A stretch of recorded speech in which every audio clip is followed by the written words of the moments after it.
Financial statements of a company. Basically हमें ये जानना होता है कि फाइनेंशियल स्टेटमेंट होता है क्या है। किसी भी कंपनी को, जो कंपनी रन होती है, साल भर रन होती है, कई, ठीक है ना, वो लोग परचेजिंग करते हैं, सेलिंग करते हैं, प्रोडक्शन करते हैं, बहुत सारे एम्प्लॉयज़ वर्क करते हैं। तो ऐसे में उनको जानना होता है कंपनी की प्रॉफिटेबिलिटी क्या है, क्योंकि कंपनी का एक ही मोटो होता है, टू अर्न मैक्सिमम प्रॉफिट। तो कैसे पता चलेगा कि प्रॉफिट है या नहीं है। बिजनेस की पोजीशन क्या है, बिजनेस में एसेट्स कितने हैं, लायबिलिटी कितने हैं, इन सब चीज़ों के बारे में भी जानना होता है। तो इन सब चीज़ों के लिए कंपनी को प्रिपेयर करना होता है balance sheet, profit and loss account, ठीक है, जिसकी स्टडी करनी होती है और इनका स्टडी होता है एनालिसिस। बट हमें ये पढ़ना है आज की इस वीडियो में कि फाइनेंशियल स्टेटमेंट आखिर होता क्या है, what do mean by financial statement, क्योंकि एग्जामिनेशन में शॉर्ट क्वेश्चन आते हैं इस चैप्टर से। ठीक है, तो इस पूरी वीडियो में हम आज यही पढ़ेंगे कि फाइनेंशियल स्टेटमेंट क्या है, इसके नेचर्स क्या होते हैं, इसके ऑब्जेक्टिव्स क्या क्या हैं। पूरी वीडियो तक वो देखिएगा लास्ट तक। सबसे पहले हम पता करेंगे फाइनेंशियल स्टेटमेंट के मीनिंग को। सब्सक्राइब नहीं किया है अभी तक, सब्सक्राइब जरूर कर लीजिए।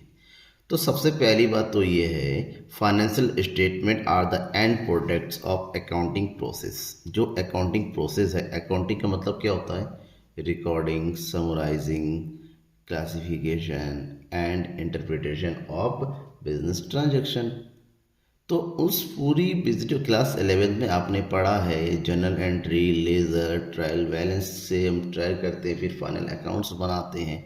वो सब कुछ होने के बाद जो हमारे पास फाइनल बन के आता है, रिजल्ट जो हमारे सामने अवेलेबल होता है स्टडी करने के लिए, तो उसे हम फाइनेंशियल स्टेटमेंट कहते हैं। इसको और थोड़ा डिटेल से जानेंगे तो financial statements are the basic and formal annual reports. Annual reports क्योंकि बेसिकली हर अकाउंटिंग ईयर में बनाया जाता है। ये आजकल तो 3 ईयर में क्वार्टर भी बनाया जाता है, हाफ ईयरली भी बनाया जाता है। फिलहाल फाइनेंशियल स्टेटमेंट हम ये मान के चलते हैं कि एनुअली बनाया जाता है, मतलब एक साल में, हर साल के लास्ट में, through which the corporate management communicating financial information to its owners and various other external parties. अब बिजनेस क्योंकि बिजनेस में, कंपनी में क्या होता है ना, जो ओनरशिप होता है और जो ऑपरेशन होता है कि मैनेजमेंट होता है, वो दोनों अलग अलग। मैनेजमेंट ओनर के लिए वर्क काम करती है, लेकिन ओनर का बिजनेस में, मैनेजमेंट में डायरेक्ट कोई इंटरफेयर नहीं होती, ये अलग होता है। बेसिकली ओनर बिजनेस के सीईओ होते हैं, एमडी होते हैं, मैनेजमेंट का पार्ट होते हैं, लेकिन वो एज ए कंपनी के पार्ट माने जाते हैं। ठीक है, ऐसे में जो उनका रिपोर्ट तैयार होता है, जो फाइनेंशियल रिपोर्ट्स है, जो पूरे साल का जो स्टेटमेंट होता है, वो उनके ओनर को, उनके जो इन्वेस्टर है, ठीक है ना, जो एक्सटर्नल पार्टीज़ है, इन्वेस्टर मतलब जो पैसा लगाने वाले होते हैं, टैक्स अथॉरिटीज़ को, गवर्नमेंट को, या फिर एम्प्लॉयज़ को अपने बिजनेस की पोजीशन को दिखाने के लिए जो रिपोर्ट तैयार करते हैं, वो रिपोर्ट ही हमारा फाइनेंशियल स्टेटमेंट होता है। ठीक है, जैसे आपने पूरे साल भर आपने कितनी पढ़ाई की, आपको पता कैसे चलेगा। आप जब बोर्ड एग्ज़ाम देंगे और बोर्ड एग्ज़ाम का जो रिजल्ट आएगा, जो मार्कशीट आएगी आपकी, तो जो मार्कशीट है वो आपका रिपोर्ट कार्ड है। और वो रिपोर्ट कार्ड ये बताता है कि साल भर आपने कैसे पढ़ाई की, कितनी मेहनत की, अच्छी मेहनत की, अच्छे मार्क्स आते हैं, आप खुश होते हैं। सेम उसी तरीके से एक कंपनी का भी रिपोर्ट कार्ड तैयार किया जाता है। तो उस कंपनी का जो भी रिपोर्ट कार्ड तैयार होता है, जिससे उस कंपनी को कितनी प्रॉफिट है, कंपनी में पोजीशन क्या है, लायबिलिटीज़ कितनी है, कंपनी के एसेट्स कितने हैं, ठीक है, इन सब चीज़ों के बारे में पता करना फाइनेंशियल स्टेटमेंट ही होता है वो। ऐसे में फाइनेंशियल स्टेटमेंट के बारे में थोड़ा सा और जानते हैं। They provide information about the profitability, जैसा कि मैं बता रहा था, ये इन्फॉर्मेशन देता है कि बिजनेस की प्रॉफिटेबिलिटी क्या है, मतलब कितना प्रॉफिट अर्न कर रहे हैं, किस हिसाब से अर्न कर रहे हैं, प्रॉफिटेबिलिटी का रेट क्या है, इन सब चीज़ों के बारे में पता चलता है। साथ ही साथ the financial position of a business, business का फाइनेंशियल पोजीशन क्या है। फाइनेंशियल पोजीशन का मतलब होता है बिजनेस के पास उसके एसेट्स कितने हैं, उसकी लायबिलिटीज़ कितनी हैं, कंपनी का कैपिटल कितना है, इन सब चीज़ों के बारे में हमें डिटेल से बताता है financial statement. Financial statement basically हर एक कंपनी के थ्रू एक फाइनेंशियल ईयर, जिसको हम अकाउंटिंग ईयर के नाम से भी जानते में बनाया जाता है। अब ये accounting year according to Indian company act 2013 के सेक्शन 2 आर्टिकल नंबर 41, सेक्शन 2 के आर्टिकल नंबर 41 के अकॉर्डिंग इंडिया का जो फाइनेंशियल ईयर है वो 1 अप्रैल से 31 मार्च है। बट थोड़ा ध्यान में ये रखना है, कुछ कंपनी ऐसी होती है जो इंटरनेशनल बिजनेस करती है, यानी कि उनका इंटरनेशनल लेवल का बिजनेस होता है, तो उनका जो फाइनेंशियल ईयर होता है अपने अकाउंटिंग बनाने का होता है अलग अलग कंट्री के हिसाब से बनाया जा सकता है। जिस कंट्री के हो सकता है, किसी कंट्री का बेसिकली मोस्ट ऑफ कंट्री का जो फाइनेंशियल ईयर होता है 1 जनवरी से लेके 31 दिसंबर होता है, तो वो इंडिया में तो अपना फाइनेंशियल जो है अकाउंट बनाएंगे यहाँ पर, लेकिन फॉरेन में बनाएंगे 1 जनवरी से 31 दिसंबर। हो सकता है किसी और कंट्री का कुछ और हो, जैसे उस कंट्री में उसका बिजनेस है उस कंट्री के हिसाब से वो फाइनेंशियल ईयर सेट करते हैं और उसी के अकॉर्डिंग अपना फाइनेंशियल स्टेटमेंट प्रिपेयर करते हैं। इतना ध्यान रहना आपका। बट इंडिया में 1 अप्रैल टू 31 मार्च ही चलता है फाइनेंशियल ईयर प्रिपेयर करने का, ठीक है, क्योंकि ये इंडियन ईयर है, विक्रम संवत के अकॉर्डिंग चलता है, तो यही रखा गया है। अब बात ये आती है कि फाइनेंशियल स्टेटमेंट में क्या क्या तैयार किया जाता है। नॉर्मली अगर बात करें फाइनेंशियल स्टेटमेंट की, तो according to the company act 2013 के section 2 article number 40, section 2 section क्या होता है आपको याद रखना कि एमसीक्यूज में अक्सर पूछा जाता है। जो सेक्शन 2 है 40, उसके अकॉर्डिंग फाइनेंशियल स्टेटमेंट में 3 चीज़ें बेसिकली प्रिपेयर होती, तो और चीज़ें हैं, तो मैं बता रहा हूँ मेन जो है 3 चीज़ें हैं। कौन कौन सी? एक बैलेंस शीट होता है जो किसी भी फाइनेंशियल ईयर के एंड में बनाया जाता है। एक प्रॉफिट एंड लॉस अकाउंट होता है जिसको बोलते हैं statement of profit and loss, ये भी फाइनेंशियल ईयर के एंड में बनाया जाता है। और उसके बाद होता है कैश फ्लो स्टेटमेंट जो कि फाइनेंशियल ईयर के एंड में बनाया जाता है।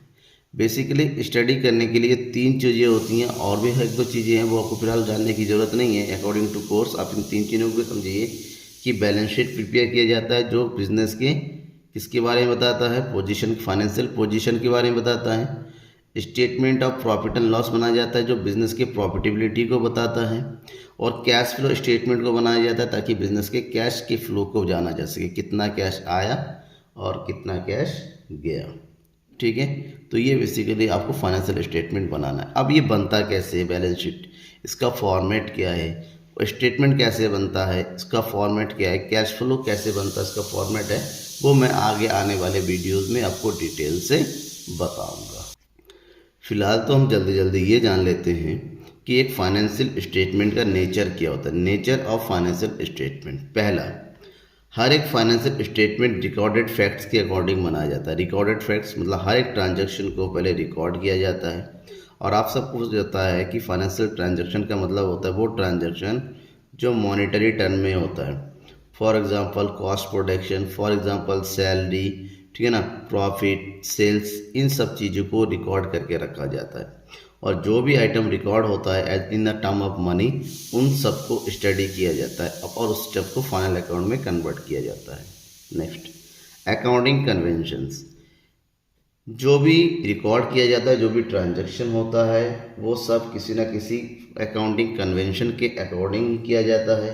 जैसे इन फॉर एग्जांपल हम ये समझें वैल्यूइंग इन्वेंट्री एट कॉस्ट और मार्केट प्राइस, की जो इन्वेंट्री है हमारे पास यानी कि स्टॉक, वो मार्केट प्राइस पे हमें लेना है या फिर आपको वो चीज़ या फिर कॉस्ट प्राइस पे लेना है। दोनों में से जो लोअर होता है, जो कम होता है, उसमें से उसकी वैल्यू ली जाती है।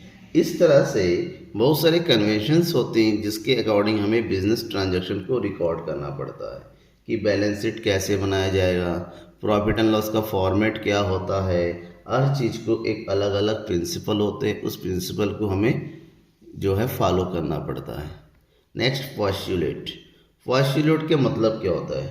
पॉस्टुलेट का मतलब होता है हर एक चीज़ को तैयार करने का एक बेसिक एजम्पशन होता है। एजम्पशन का मतलब होता है मान्यताएं, और उस एजम्पशन को ध्यान में रखता है। जैसे अगर हम करें अकाउंटिंग में जो कुछ एजम्पशन है, जैसे मनी मेजरमेंट पॉस्टुलेट होता है, रियलाइजेशन पॉस्टुलेट होता है, गोइंग कंसर्न पॉस्टुलेट होता है, तो इन सब चीज़ों को ध्यान में रखते हैं। गोइंग कंसर्न पॉस्टुलेट का मतलब क्या होता है, एक बिजनेस लॉन्ग टर्म के लिए रन होती है, ठीक है ना। जब एक कंपनी को स्टार्ट किया जाता है तो शॉर्ट टर्म के नहीं लगता है, वो लॉन्ग टर्म के। और इसका मतलब हम ये मान के चलते हैं कि बिजनेस जो है गोइंग कंसर्न है, लगातार चलने वाली बिजनेस है। साथ ही साथ हम ये अगर मान लेते हैं हिस्टोरिकल बेसिस का मतलब क्या होता है, जो मनी मेजरमेंट पॉस्टुलेट होता है, इसका मतलब ये हुआ कि जब भी हम किसी भी चीज़ को रिकॉर्ड कर रहे हैं वो हमेशा मनी के टर्म में जो है लिखा जाता है, और मनी का कॉन्सेप्ट जो है हमेशा क्या रहता है, सेम रहता है, मनी की वैल्यू चेंज नहीं होती है, ठीक है। तो पॉस्टुलेट होता है एक एजम्पशन के ऊपर हम अपने बिजनेस ट्रांजेक्शन की एंट्री करते हैं। नेक्स्ट है personal judgements. What do you mean by personal judgement? Personal judgement का मतलब होता है यहाँ पर जो चीज़ें रिकॉर्ड होती है किसी पार्टिकुलर आइटम से रिलेटेड होता है। फॉर एग्जांपल डेप्रिसिएशन को रिकॉर्ड किया जाता है, डेप्रिसिएशन लेस किया जाता है किससे, एसेट्स में से। तो पार्टिकुलर एसेट्स की वैल्यू में से डेप्रिसिएशन कैलकुलेट किया जाएगा, ठीक है ना। फॉर एग्जांपल हमें प्रोविज़न फॉर डाउटफुल डेप्ट क्रिएट करना है, तो ये किसका होता है, ये डेप्टर्स में से बनाया जाता है। तो ये पर्सनल जजमेंट हमें ध्यान में रखना पड़ता है किस चीज़ में से कौन सी चीज़ कैलकुलेट हो रहा है, किसी की वैल्यू किसी दूसरे से तो लेस नहीं कर रहे हैं, किसी दूसरे में ऐड तो नहीं कर रहे हैं।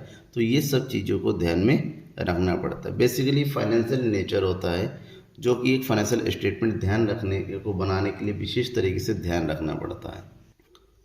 ऑब्जेक्टिव ऑफ फाइनेंशियल स्टेटमेंट मतलब फाइनेंशियल स्टेटमेंट बनाने के ऑब्जेक्टिव क्या है, मोटिव क्या होता है, मोटिव क्या है। अगर इसकी फाइनेंशियल स्टेटमेंट प्रिपेयर करने की मोटिव की बात करें तो कुछ मेन पॉइंट है, जैसे to provide information about economic resources and obligations of the business. सबसे पहला काम होता है बिजनेस के इकोनॉमिक रिसोर्सेज के बारे में जो है इंफॉर्मेशन प्रोवाइड करना उसके ओनर्स को, कि हमारे पास कितने रिसोर्स है, बिजनेस का ऑब्लिगेशन क्या है, फर्स्ट होता है ये। Second, to provide information about the earning capacity of the business. इससे ओनर को ये पता चलता है, इन्वेस्टर को ये पता चलता है एक्चुअल में बिजनेस की अर्निंग कैपेसिटी क्या है, बिजनेस कितना अर्न कर रही है, और अर्निंग के हिसाब से उसकी प्रॉफिटेबिलिटी क्या है, ठीक है। ये पता होना बहुत ज़रूरी है। अगर हम बिज़नेस में अर्निंग ही नहीं कर रहे हैं तो बिज़नेस चलाना बेकार है। तो ऐसे में फाइनेंशियल स्टेटमेंट हमें उस चीज़ के बारे में डिटेल से बताती है। To provide information about cash flow, business में कितना कैश है, कितना पैसा आया और कितना पैसे का outflow, inflow of cash and outflow of cash के बारे में ये डिटेल से हमें इंफॉर्मेशन प्रोवाइड कराती है।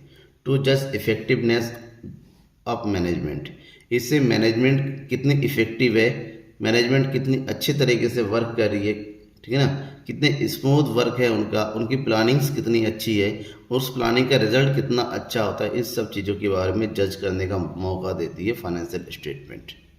Information about activities of business affecting the society, financial statement से इस बात के बारे में पता चलता है कि हमारे बिजनेस से हमारी सोसाइटी पर क्या इफ़ेक्ट पड़ता है, हमारे बिजनेस से सोसाइटी को कुछ अच्छा फला हो रहा है, एम्प्लॉयमेंट के हिसाब से, सैलरी के हिसाब से, प्रोडक्ट के हिसाब से क्या सोसाइटी को हम कुछ दे रहे हैं। इन सब चीज़ों के बारे में भी स्टडी करने को बहुत कुछ मिलता है, इंफॉर्मेशन मिलता है फाइनेंशियल स्टेटमेंट में। And at last disclosing finance accounting process और पॉलिसीज़, हमें हमारी अकाउंटिंग पॉलिसीज़ को बनाने के लिए इन फ्यूचर हम किस तरह से एक्ट करेंगे, इस फ्यूचर हमारा जो एग्जम्पशन कैसे होगा, इन फ्यूचर हम किस तरह से जो है एक्टिविटी पूरा करेंगे, इन सब चीज़ों के बारे में पॉलिसी बनाने के लिए हमें बेटर इन्फॉर्मेशन प्रोवाइड कराती है, ठीक है। तो ये तो रहा फाइनेंशियल स्टेटमेंट की बात। इसके बाद इस फाइनेंशियल स्टेटमेंट में क्या क्या बनाया जाता है उसकी फॉर्मेट डिटेलिंग के साथ मैं नेक्स्ट वीडियो लेकर आऊँगा, ठीक है ना। Thank you. और हाँ, सब्सक्राइब करना मत भूलिए। आगे आने वाले वीडियोस को फॉर्मेट जानना है आपको, बैलेंस शीट का किस तरह से बनाया जाता है, कौन कौन से आइटम्स होते हैं, ठीक है ना, statement of profit and loss के बारे में जानना है तो सब्सक्राइब करके बेल आइकन को दबा दीजिएगा, वीडियो आते ही आपको पता चल जाएगा। Thank you.